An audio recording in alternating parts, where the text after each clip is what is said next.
महामंत्री जी, आप मुझे कहाँ लिए जा रहे हैं?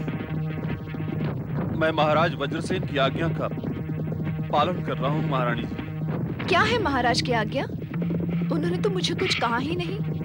महाराज राजकाज में बहुत व्यस्त थे महारानी, उन्हें आपसे बात करने का अवकाश ही नहीं मिला। परंतु ये तो बताइए, हम जा कहाँ रहे हैं?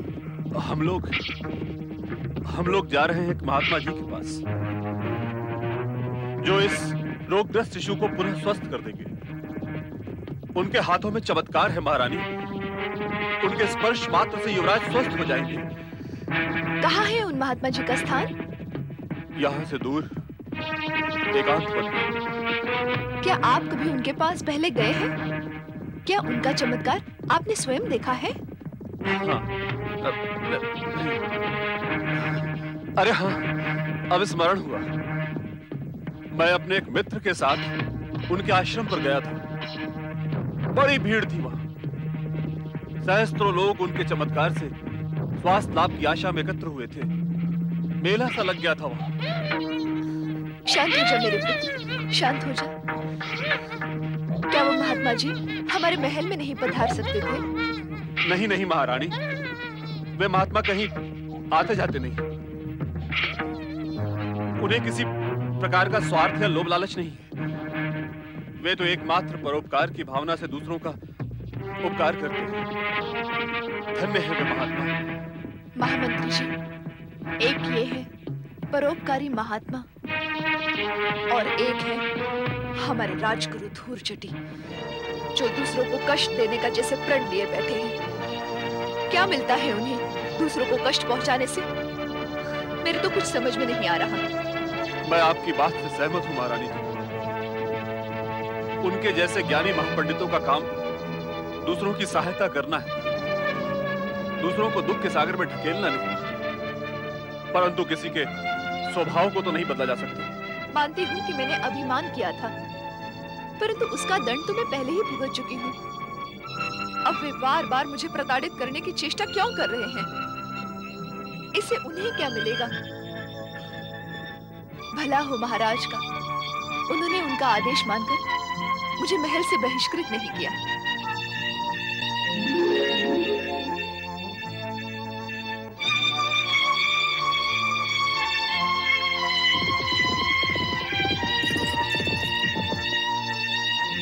महात्मा जी का स्थान और कितनी दूर है? बस आ गया, वो सामने दिखाई दे रहा है। सारथी, रथ रोक। नारायण नारायण। भोलेनाथ, भोलेनाथ आप कितने दयालु हैं। इन माता पुत्रों को दुर्दशा से उबारने की जो आपने मुझे आज्ञा दी है, भोलेनाथ मैं इनकी सहायता का प्रबंध अवश्य करूंगा। भोलेनाथ मैं अवश्य करूंगा। दुखियों का दुख मिटाना यह नारद का भी तो परम कर्तव्य है। भोलेनाथ नारायण नारायण।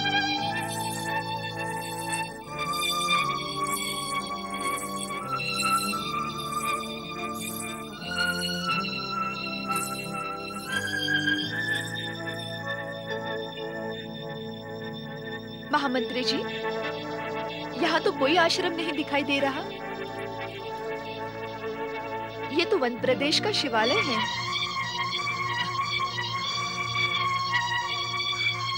महामंत्री जी,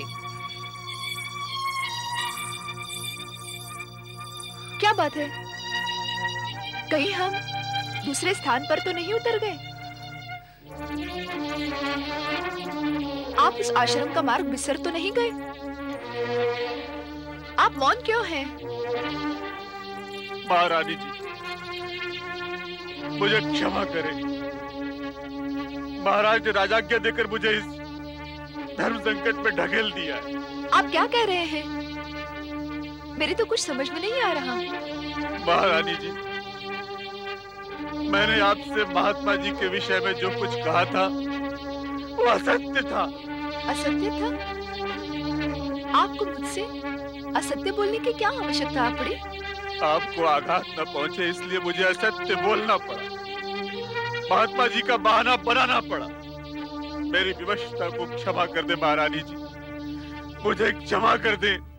वो असत्य था तो बताएं, सत्य क्या है? सत्य ये है कि राजगुरु धूर्जटी के आदेश का पालन करते हुए उनके शाप से भयभीत होकर महाराज वज्रसेन ने आपका त्याग किया है।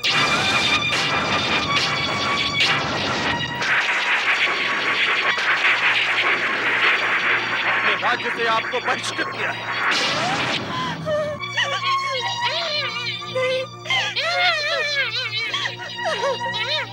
और मुझे इस अप्रिय कर्तव्य के लिए मैं क्या करता महारानी, मैं क्या करता? महारानी जी, आप इस शिवालय में शरण लीजिए। भगवान शिव आप दोनों की रक्षा करेंगे। मुझे क्षमा करें महारानी जी, मुझे क्षमा करें।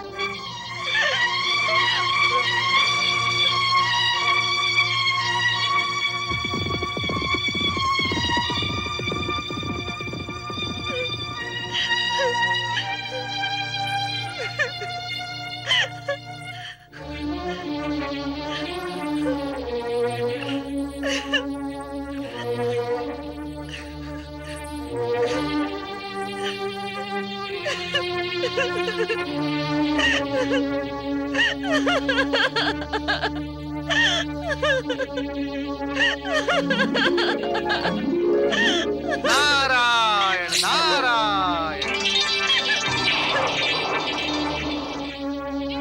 चुप हो जा बेटा, चुप हो जा, चुप हो जा बेटा। ओम नमः शिवाय। ओम नमः शिवाय। चुप हो जा बेटा, ना मत रो बेटा। नमः शिवाय। ना ना नमः ना शिवाय। मत रो बेटा, ना। हे शिव शंकर, मेरे बच्चे पर दया करो, मेरे बच्चे पर दया करो। घबराओ नहीं बहन। ओम नमः शिवाय इस महामंत्र का जाप करने से संसार के बड़े से बड़े कष्ट का अंत हो जाता है। किंतु आप कौन हैं? मैं बाल ब्रह्मचारी हूँ। मुझे तुम अपना भाई समझो। भगवान भोलेनाथ तुम्हारे सभी कष्टों का अंत करेंगे।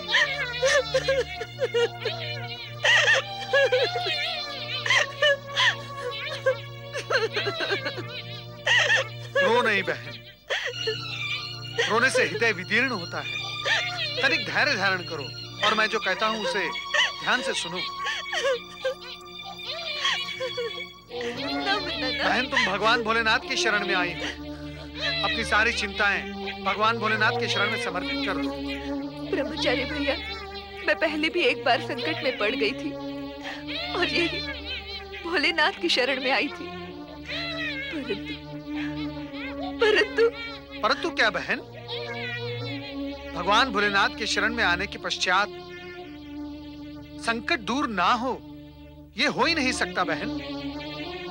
इनकी शरण में आने के पश्चात संकट दूर होकर रहता है, इस बात पर मेरा अटल विश्वास है।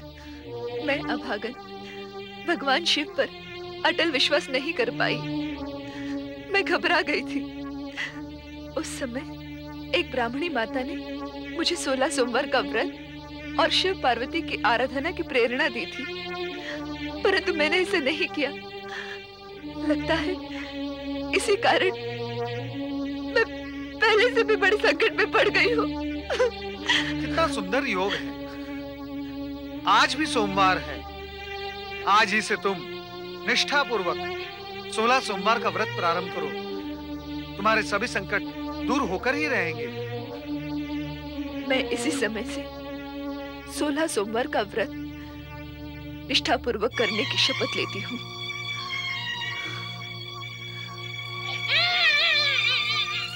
हे शिव शंकर, मेरे इस दुर्बल बालक पर दया करो, इसे शीघ्र ही स्वस्थ कर दो।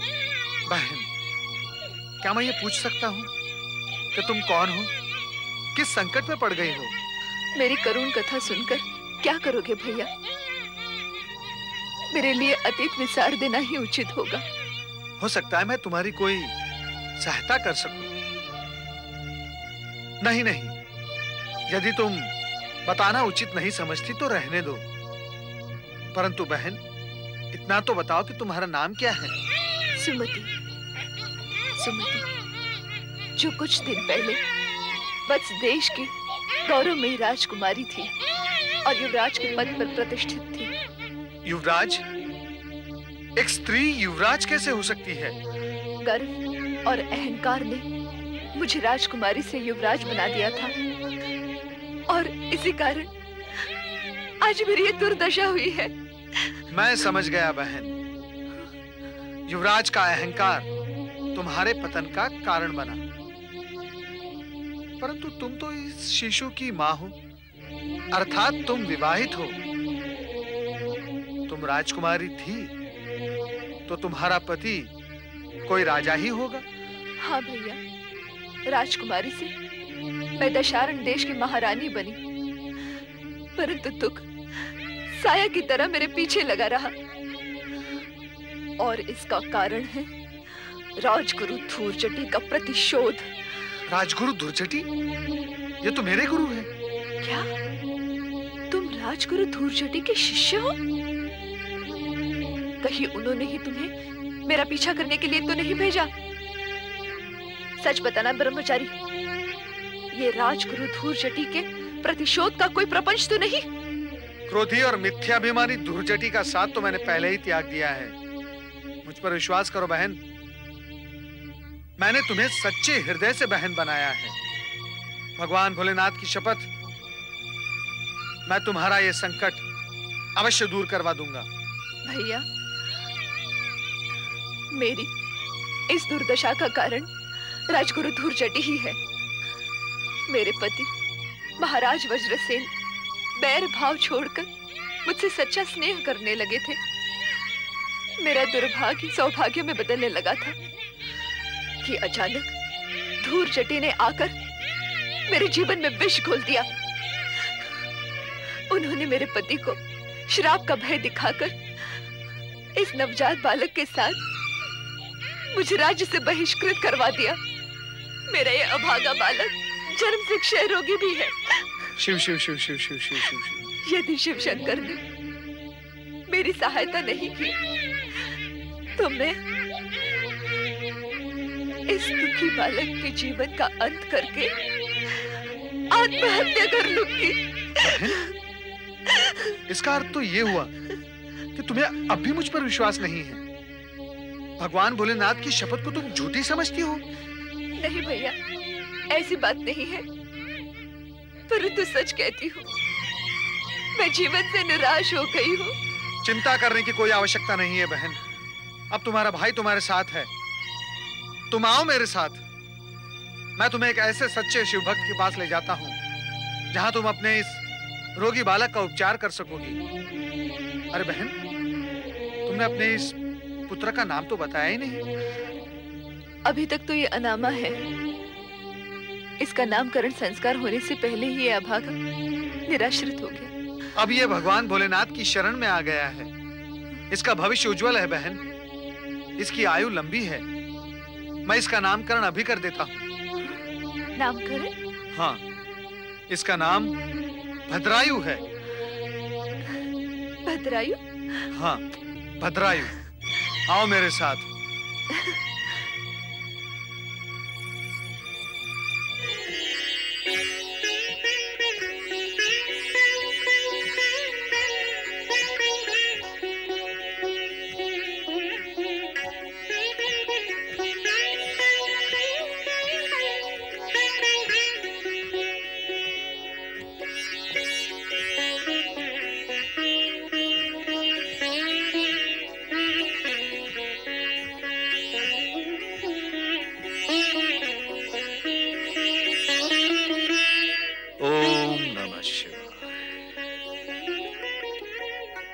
मुनीम जी, किसानों ने अनाज का भुगतान किया या नहीं?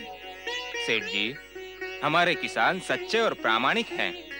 बिना कहे ही वे उपज भंडार में पहुंचा देते हैं। अब किसी किसान पर हमारा कोई ऋण शेष नहीं है। ओम नमः शिवाय, ओम नमः शिवाय। श्रेष्ठ श्री शिवचरण, आपका यश सदा बढ़ता रहे। ओम नमः शिवाय। शिवचरण की ड्योढ़ी में आपका स्वागत है। श्रेष्ठ श्री शिवचरण, भगवान भोलेनाथ की आप पर पूर्ण कृपा है। दानवीर के रूप में आपका यश दूर दूर तक फैला हुआ है। आपकी कीर्ति सुनकर ही हम आपके पास आए हैं।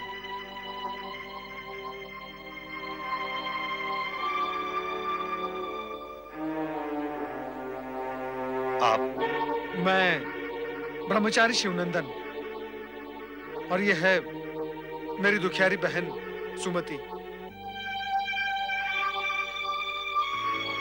लगता है आप भी मेरी तरह शिव भक्त हैं। आप यहां से निराश होकर नहीं जाएंगे। कहिए, मैं क्या आपकी सहायता कर सकता हूं? मेरी इस दुखियारी बहन को कृपया आप अपने घर में आश्रय दें, क्योंकि मैं स्वयं एक गृहत्यागी ब्रह्मचारी हूं। इस विषय में जितनी आप सुमति की सहायता कर सकते हैं, उतनी मैं नहीं कर सकता।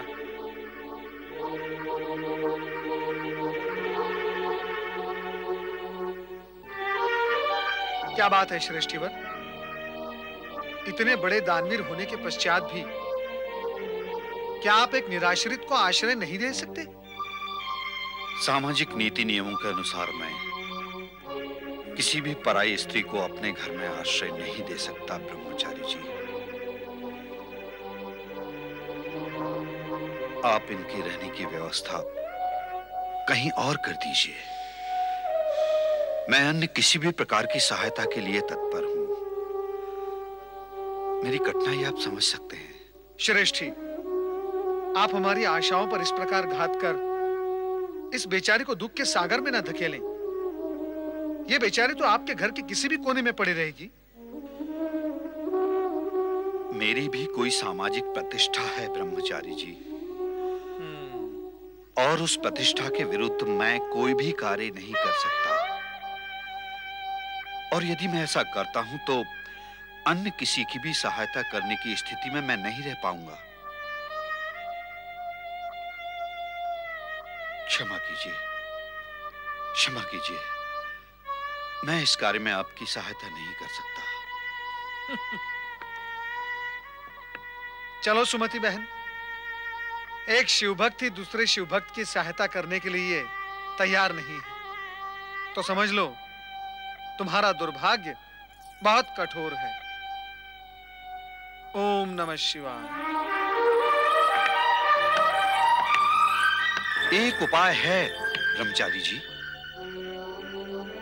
वो क्या है? मेरी धर्मपत्नी इन्हें आश्रय देने के लिए सहमत हो जाए तो मैं आपकी बात मान सकता हूं। वो भी गर्भवती है और इस समय उसे किसी महिला सहायकर्ता की आवश्यकता है। चलिए मेरे साथ।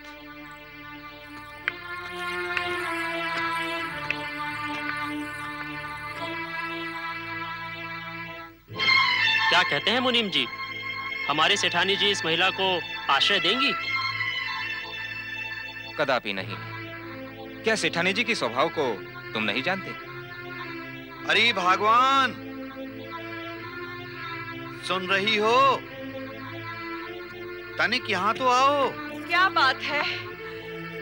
तुम्हें पता है ना कि इन दिनों उठने बैठने में मुझे कितना कष्ट होता है। अंदर आ जाओ। आइए, आइए। तनिक कष्ट उठाने का प्रयत्न करो भगवान। तुम्हारे लिए पुण्य का अवसर आया है। कौन है ये लोग? मैं हूं बाल ब्रह्मचारी शिवनंदन, और यह है मेरी दुखियारी बहन सुमति। कुछ ही समय पहले ये मां बनी है। तुम यदि अनुमति दो तो हम इस निराश्रित को अपने घर में आश्रय दे सकते हैं।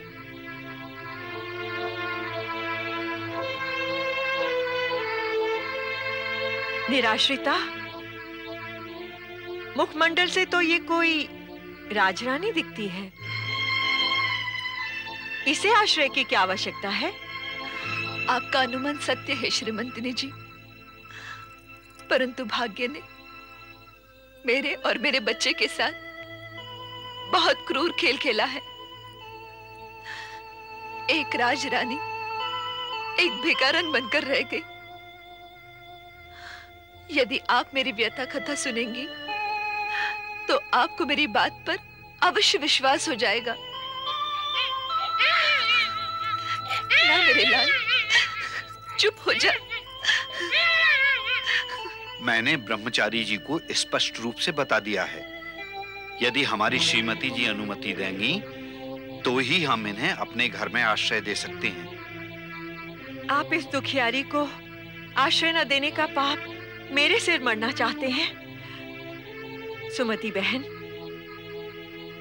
तुम्हारे इन आंसुओं ने मुझे विश्वास दिला दिया है कि तुम भाग्य की सताई हुई हो। तुम देख रही हो ना, मैं भी शीघ्र ही माता बनने वाली हूं। विवाह के अनेक वर्षों के पश्चात भगवान शिव ने हम पर कृपा की है और शीघ्र ही पुत्र जन्म का शुभ अवसर भी आने वाला है। हमारी ओर से बधाई स्वीकार करें। धन्यवाद। मेरे साथ रहकर तुम मेरी सहायता करना।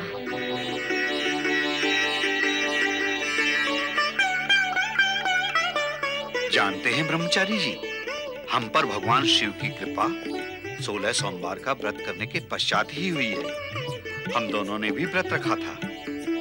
मेरी बहन ने भी इसी सोमवार से 16 सोमवार का व्रत प्रारंभ किया है। तब तो और भी प्रसन्नता की बात है। अब तुम्हारे सारे संकटों का अंत शीघ्र ही होगा। श्रेष्ठीवर, मैं आप दोनों का कृतज्ञ हूँ। अब मैं अपनी दुखियारी बहन सुमति और भांजे की चिंता से मुक्त हुआ हूँ। ओम नमः शिवाय। ओम नमः शिवाय। ब्रह्मचारी जी। सुमति बहन, मैं तुम्हें समय समय पर मिलता रहूंगा। अब तुम मुझे आज्ञा दो।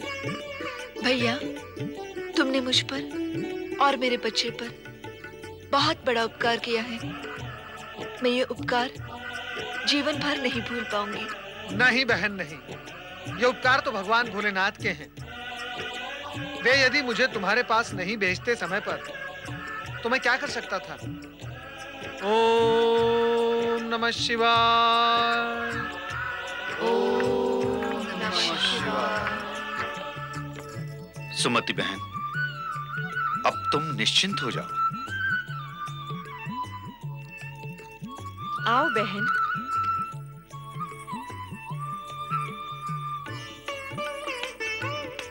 बहन, तुमने अपना नाम तो बताया नहीं। तुम्हें श्रीमंतिनी जी कहूं या?